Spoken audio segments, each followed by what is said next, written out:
All right, hello, I am very excited today. If you saw that large box I just brought in, that could possibly be the most end-game monitor I've personally been waiting on. Now, the reason I'm excited, and I know lots of other people are excited, are just based off of the spec sheet alone, which is just a fraction of what I'm going to dive into today. But pretty much what I have here is the world's first 5K, 2K, 45-inch OLED monitor. Now the model number, I'm going to read it because I don't want to botch this, is the 45GX950A. I'm going to call it the GX9 for short, but I've been waiting on this for quite some time. Now, LG is sponsoring today's video, so thank you, LG. But fun fact, I actually pre-ordered this monitor the day it was available for pre-orders in Canada. So huge thanks to LG for sending it out my way for review, and I'm going to dive into this the best I possibly can. Now again, the reason I'm absolutely stoked for this monitor, apart from the spec sheet alone, just because of the things I personally do daily. So that's obviously going to be, gaming. My day job is an accountant, a whole ton of productivity.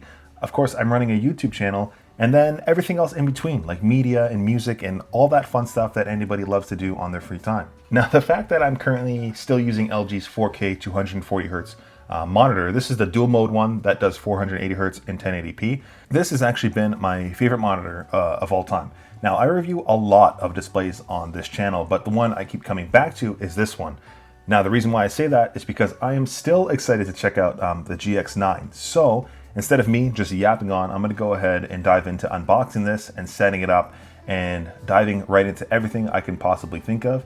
Now, I am legitimately not kidding. If anybody watching this has any questions at all, big or small, leave them in the comment section, because if you're excited about this thing like I am, I'd be happy to answer those questions over the next week or so. So over the next week or so, I'll be happy to be MinimalisTech support if you guys have any questions about this thing. So yeah, let's dive right into this.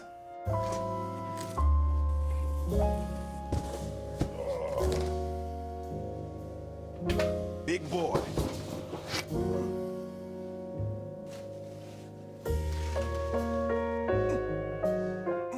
Okay, so I've had this thing set up for the last couple of days, and I've had a good chance to actually put it to good use when it comes down to media, gaming, and my productivity and YouTube videos and all that fun stuff. And easy to say, apart from the spec sheet already being crazy as it is, this thing absolutely is incredible when it comes down to pretty much everything I've used it for. So I sort of sound like a fanboy for this thing already, but it is an incredible monitor. Not to mention it actually looks excellent in my desk setup, which I really do appreciate. As mentioned as well, this is a 45-inch 5K 2K OLED monitor, so it's going to look incredible with that OLED display, but it also does go up to 165 hertz.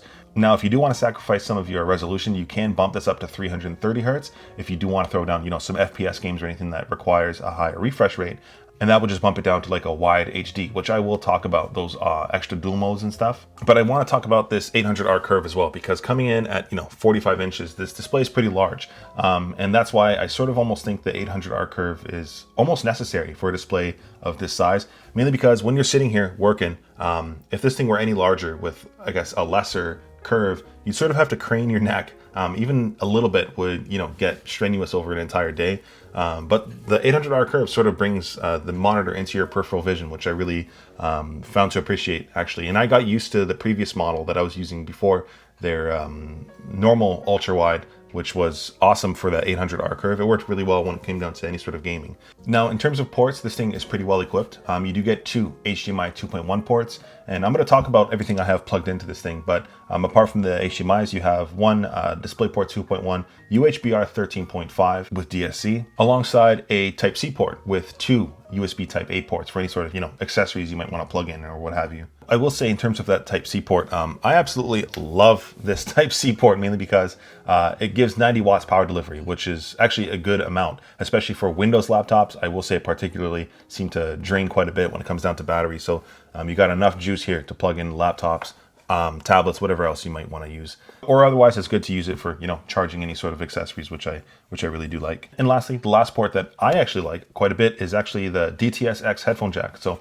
plugging in my Sony headphones or my IEMs otherwise, and I'll talk about what I sort of have in this setup. I really dig that headphone jack, so it's a good one to use. But when it comes down to the build and design of this thing, I'm absolutely stoked that LG sort of still kept this sort of minimal similar to their previous monitors. Again, the 4K 240 hertz one I was using has a minimal vibe. My old 1440p 27-inch, they all have sort of a minimal vibe to them. They're not overly gamer or whatever. There is still some, minor RGB on the back end, but it's really subtle and it's not, overly gamer-esque, which I always do appreciate. So again, it looks great in the setup and I really appreciate that. In terms of the stand, again, this thing is pretty large, so you can't expect too much, rotation and such, but it does have a good amount of swivel and height adjustments depending on your setup. So I do appreciate that. Now, the base of the stand, I want to talk about that specifically because it's not massive. I would have expected it to be larger than it is because I love using desk shelves in my monitor setups. So let me know what you guys think. I have my Grove made desk shelf. Does this monitor look better on top of the desk shelf or underneath? I will have a clip here showing the two of them. Let me know what you guys think looks better.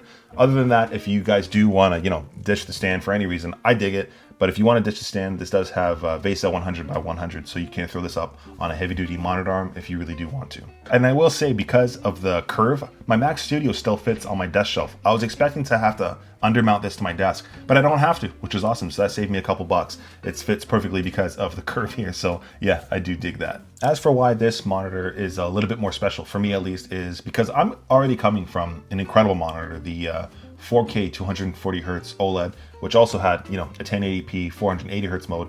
Insane refresh rates on those, of course. Now I am working with more resolution here.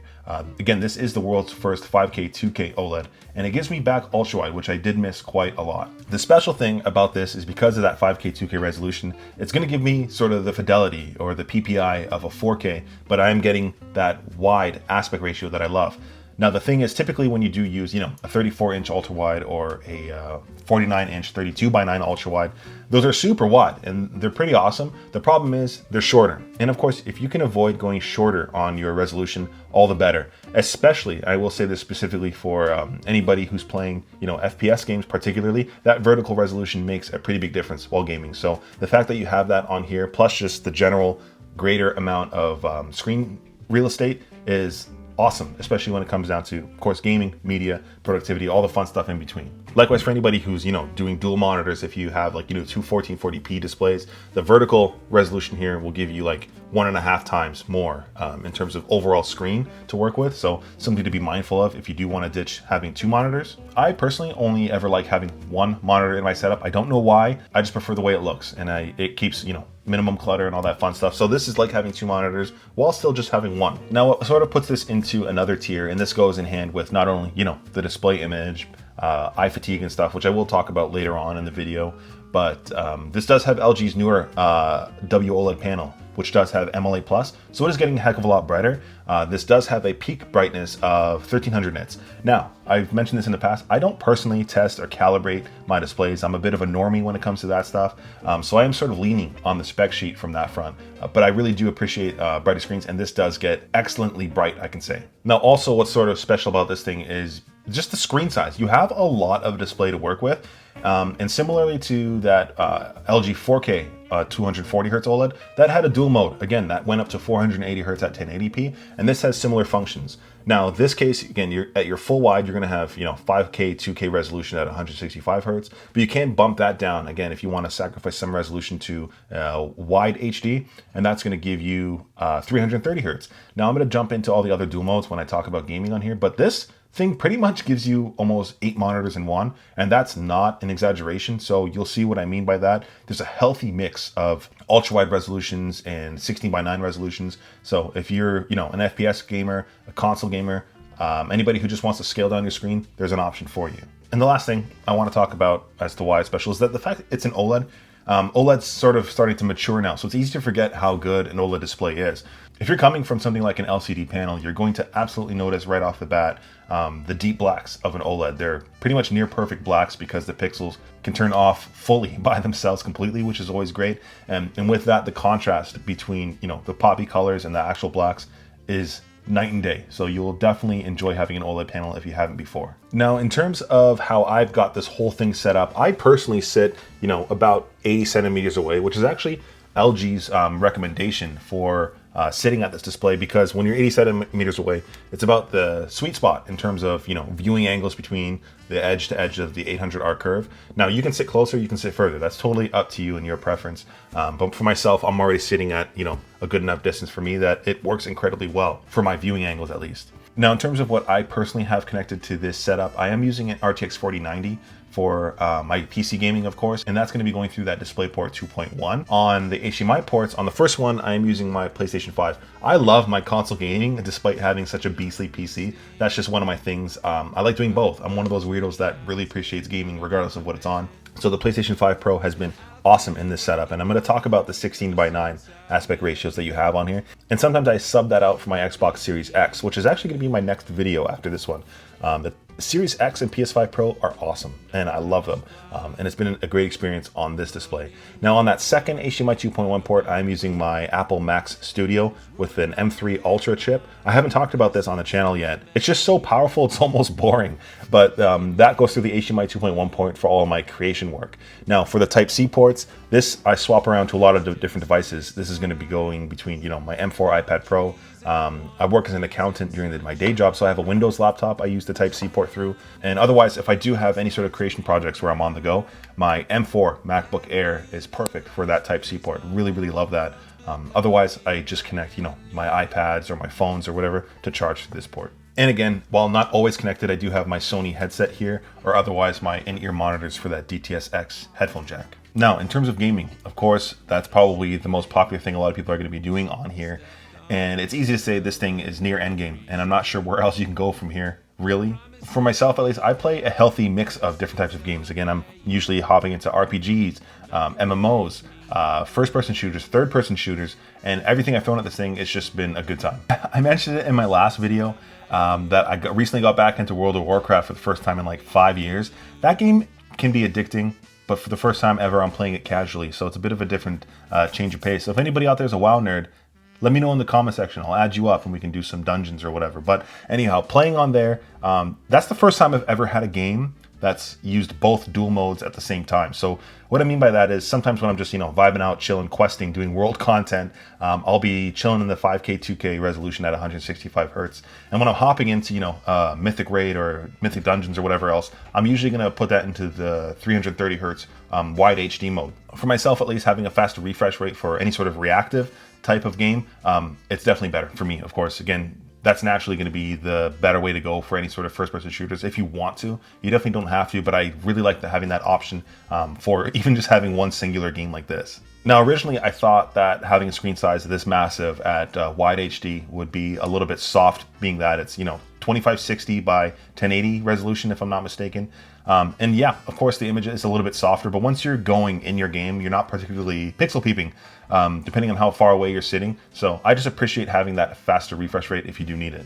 Likewise, again, I'm not particularly an anime protagonist or a villain, so the 0.03 millisecond response time is awesome. Not that I would particularly notice something that fast anyways. OLEDs in general are just going to be incredible for response time, so one less thing to worry about. And moving over to games like Marvel Rivals or Overwatch, the 800R curve, gotta mention that again. It really does pull the image into your peripheral vision. Now, I find Rivals seems to handle ultra wide a little bit better than Overwatch. Overwatch, the edge of the corners of the game get a little bit distorted. But the fact is, if you're playing games like that, the vertical resolution here being added that, this is 5K, 2K, again, that added resolution is awesome for any sort of competitive shooter game. Absolutely love that. But I haven't been playing those games as much recently, so I sort of feel a little bit washed up. But it's nice to be back on ultra wide. And fun fact, the first time I ever hit Grandmasters in Overwatch was on the 3440 by 1440p version of this monitor. I think it was like the 45GR950A or something like that. That was a good monitor, 240 hertz. That was a great one. And that was the first time I hit Grandmasters in Overwatch. Apart from that, of course, now I'm totally washed up. No chance of hitting Grandmasters again. But hopping into other games like my all-time favorite game, Red Dead Redemption 2. If you haven't played it, it's slow to start, but that game, man, it's going to make you cry. I almost guarantee it. But hopping into a game like that on this display is awesome, and it really does flex the the graphical fidelity that this monitor can pull, not to mention the HDR profiles. Again, you can tinker with all those settings depending on what you're playing. I personally love using the Gamer 1 profile with max peak brightness. That's just my preference. Likewise, since I am using an RTX 4090 in my PC, this does have NVIDIA G-Sync support, which is awesome, so there's no sort of flickering or tearing while gaming at all. And likewise, that sort of moves me over to the console gaming side, because this does have AMD FreeSync Pro, which goes in hand with both my Xbox and my PS5, which do run on AMD. Now, talking about gaming on my consoles. This is where it sort of gets a little bit fancy because I wasn't expecting it to be as good as it is, mainly because, again, the screen's pretty big, but I'm using one of their dual modes, and I'll talk about the rest of them. This does have a 37-inch 4K dual mode option, which will technically give you the full 165 hertz, but on console, of course, I'm going to cap at 120 hertz through my PS5. That's just as high as the PlayStation can go, but it has been an awesome time gaming on there. Now, fun fact, if you don't want to play at 37 inches, your actual PS5 or Xbox, you can scale the screen to be a little bit smaller and still maintain that 16:9 aspect ratio. So that's the first thing I got to say. So this is still a 4K OLED monitor if you want it at 37 inches, or otherwise you can scale that down using whatever system you're using. But that's just something I wasn't particularly expecting. So really do dig that. I also do got to mention, in terms of HDR, I don't know if that's a me thing or a Windows thing, but I find HDR on console games to pretty much consistently be better than I would find on my Windows PC. And yes, it looks incredibly well on here. Games like Ghost of Tsushima, one of the best games I've ever played, looks incredible on OLED. There's always these beautiful contrasty sunsets. I'll see if I can have a clip of that, but it looks awesome. And right now I'm still working through The Last of Us Part 2, which I wanted to finish before the show comes out. But yeah, I'm one of those weirdos that loves both PC and console gaming. People seem to butt heads about that. Gaming for me, doesn't matter what it's on, is just the thing I love to do after a long day. And to sit down and play on here, it's been an absolute pleasure. But yeah, it doesn't matter what I'm playing, whether it's Last of Us, Baldur's Gate, Astrobot, World of Warcraft. It's been a good time gaming on here, and I think you really will enjoy this monitor for that front. And I can definitely say, using the dual mode, this is my first time ever using a 37-inch 4K OLED monitor. So great feature to have. Now, in terms of all the other dual modes, again, this is where this monitor sort of becomes like an 8-in-1 monitor solution, if you want to call it that. Mainly because, of course, you have the original 5K, 2K. That's what I personally use the most between, World of Warcraft, my productive work, watching any shows and movies. The 5K, 2K at 45 inches at 165 hertz is the main one.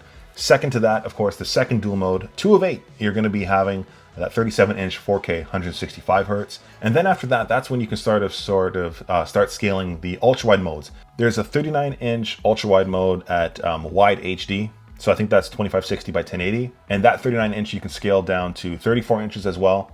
And the last 3 dual modes, I think if I'm counting them correctly, are going to be the 1080p 16:9 aspect ratio at 330 hertz. Those you can scale to the 37 inches for a massive 1080p display if you want that. But I think most people are probably going to be interested in using either the 27 or the 24-inch 1080p modes at 330 hertz, mainly because those are technically going to be the most frequent screen sizes you'll be using for any sort of FPS games. If you're actually pushing competitive games, you're probably going to want that smaller 1080p size. And again, 330 hertz is a great refresh rate for competitive gaming. So yeah, sort of having 8 dual options in one makes this insanely versatile. Really, really dig that. My 2 favorites are honestly going to be the 5K, 2K full at 165 hertz, as well as the 37-inch 4K option. I just really, really dig that. Now, again, there is a lot of screen to work with on this display, so I do have to mention picture by picture and picture in picture. For anybody who does have multiple systems in your setup, whether that's, a MacBook and a PlayStation or a PC and whatever else,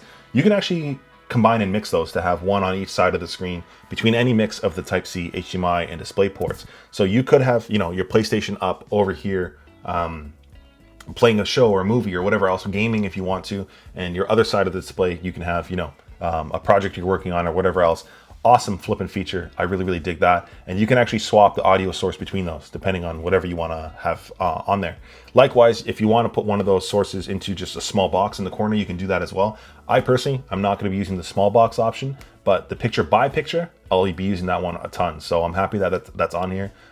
It just makes sense. The screen's so massive and it still looks flipping awesome. Now, talking about having a show up on one side here, I do got to talk about, media and all that fun stuff, because the HDR performance on here is going to be awesome. And that definitely branches out into my creative work as well, which I will talk about. But this does have a peak brightness of 1300 nits in a 1% box. Again, I'm not going to test that. I'm sure lots of other smarter people out there have, charts and sheets and Excels and videos going into the deep testing of that. So I'm personally leaning on the spec sheet for that. But again, when it comes down to HDR, I have no complaints and everything on here has looked awesome. I personally got into anime in the last year and a half, so I've been really enjoying a lot of the animated shows on there. The popular ones look absolutely amazing on OLED. Absolutely love Demon Slayer, by the way. That show is absolutely bonkers. But I recently started solo leveling because of everybody in the comment section. You guys talk about solo leveling a lot every time I talk about anime. I started it. Show's awesome and it looks great. Thank you. But yeah, the show looks great on here. And I do gotta say, because I love to keep my setups a little bit more minimal. Again, I'm a bit of a wannabe minimalist, obviously, because I simply own way too much stuff, but the built-in speakers, it sounds great. It does not sound like monitor speakers, and you're gonna dig it. Again, coming from the 4K 240 hertz OLED from LG, that also had a similar speaker setup, and they sound awesome. And I personally don't have any need to have an external set of speakers in here. Again, you can if you want to. There is the DTS-X headphone jack if you do have a set of external speakers, but for media, that's perfectly great, and I love having that for console as well. Sound goes right through the HDMI. I really dig that. Of course, apart from speakers on that headphone jack, I gotta say, let me just get them here.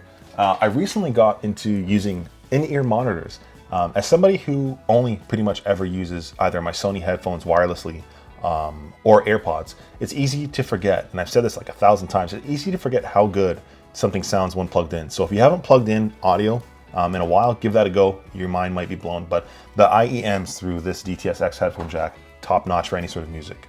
But yeah, it's a bit weird to talk about New Year's resolutions in April now, but my resolution has been to sit back and relax more than work myself into oblivion, and I've been enjoying a lot of media, content, and gaming, and this monitor just blows that out of the park. Now, for the times I do want to stop being a bit of a degenerate, and I actually do want to feel productive, this has been great for productive. I got to mention the first thing is actually, this is using LG's newer sub-pixel layout on the WOLED. I'm not that smart to go into the huge depth of this, but if anybody was worried about text fringing, where you see, a little bit of magenta on your texts and stuff, that's gone. And not that I was ever particularly sensitive to it. My previous OLEDs from LG, I didn't have any issues with text fringing, but that's apparently even more improved here. But yeah, text-wise, absolutely fine. Again, I'm working as an accountant during the daytime, so lots of spreadsheets, lots of emails, lots of Word docs, and everything in between. No text issues, haven't noticed anything, and so far so good. Now, personally, again, apart from text fringing, I haven't really ever had eye fatigue while using any sort of OLED panels, but this is UL verified to have less blue light. So I know there's a chunk of people out there, I've seen this on Reddit as well, where people just get striking headaches or otherwise eye fatigue while using certain OLED panels. And this is Underwriter Labs verified to have less blue light and no flicker. So if you're worried about, flickering and blue light for your eyeballs are good. If you are also worried about any sort of, reflections and stuff on here, this does have an anti-glare coating. For me, again, I have this literal light bar on top of my display. And not that it particularly blasts the display, but it's diffused incredibly well. It doesn't bother me too much. Otherwise, I do have all these lamps kicking about. So it's nice to have it diffuse on the display and it's not too noticeable. If I do want to go crazy with my testing, I could always, use my flashlight to blast the screen, and it's diffused really well. Again, not that anybody's really ever doing that, let's be real. But the anti-glare coating does an incredible job for keeping my media and content looking good. And again, when it does come down to my creative work, the 21:9 aspect ratio is absolutely top notch for my editing timelines. Likewise, again, the HDR profiles and the simple fact that it's an OLED is excellent while doing editing on my videos.